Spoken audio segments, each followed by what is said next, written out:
You're watching Chili Boy Productions. I'm Larry Chili Boy Chilson, and this is my review for Nimona.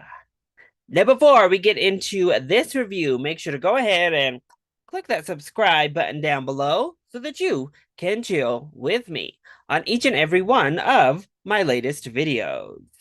Nimona is a 2023 animated fantasy film debuting on Netflix June 30th. The film is directed by Troy Quine and Nick Bruno and follows the story of a knight who is framed for a crime he didn't commit, who soon finds that the only one who can help prove his innocence is a young shape-shifting girl who may also be a monster he's been sworn to kill. The film stars the voice talents of Chloe Grace Moretz, Riz Ahmed, Eugene Lee Yang, and Francis Conroy. Now, if you don't know the story behind this film actually getting released, it's a long one. It all started with graphic novels, with the rights going to Blue Sky Studios, who began working on this animated feature. But when Disney acquired Fox and Blue Sky, the production of the film was discontinued indefinitely as Blue Sky Studios was dissolved by Disney. The animators came forward stating that the film was 75% finished when Disney threw it out, and they continued on the path as anti queer laws like Don't Say Gay were brought to the forefront until finally it was picked up by Annapurna Pictures and acquired for Netflix to release. Thus, here we are, many years later. Nimona has finally found its home on Netflix, and I'm so happy. And I think all of us, no matter your excitement level for the film, no matter what it is you think of the film after you've seen it, can agree that it is a fantastic story. And I am just so happy for the animators that their story gets to be told. Now, in saying that, I'm even more happy that this story got to be told because I absolutely love Nimona. Oh, what a fantastic film. So let's not waste any more time and jump into the positives for Nimona. Well, first of all, the animation is absolutely stunning. Once again, we are given a really stylized, cool way of animating a film.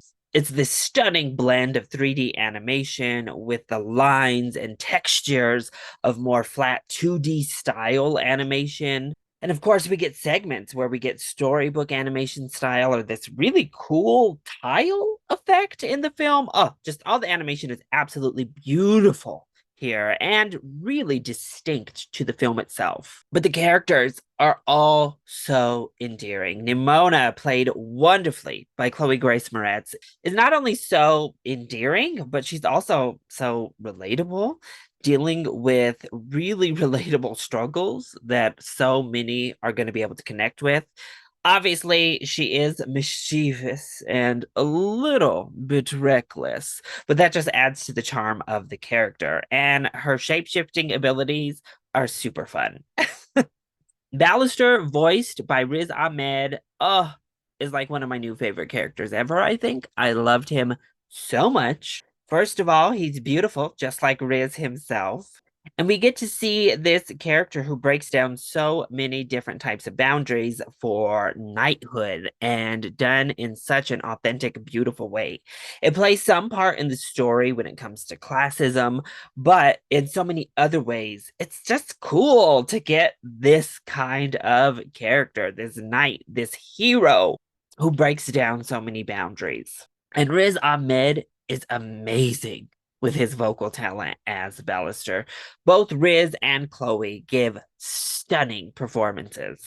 And their characters are so fantastic. They have this really great chemistry on screen together. And I also think Eugene Lee Yang was wonderful as Ambrosius, who is a fascinating character and one that really demonstrates a type of complicated character that you don't often get to see in animation. And it was done wonderfully.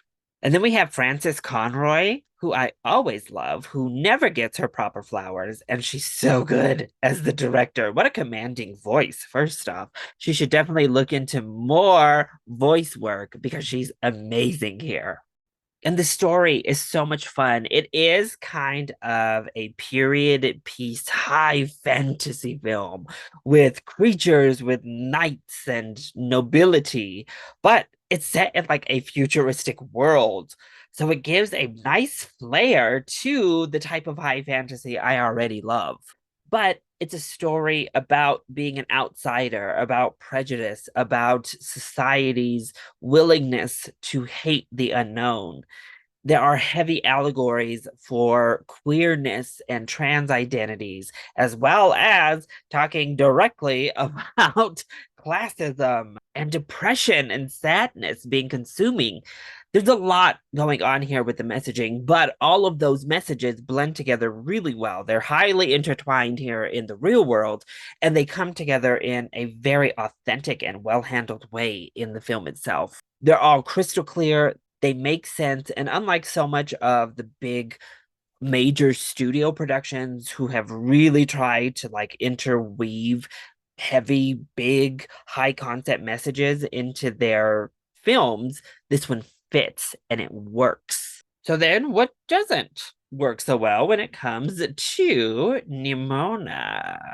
Well, so much of the hero's tale we've actually seen before. Now, this blends a couple different stories we've seen before, but at the bare bones of the story itself, you kind of know what's coming. It's not all that unpredictable by any means. Right down to the overall villain message, you know where we're headed pretty early on. And I don't think all of the humor works. There's a lot of humor thrown at us.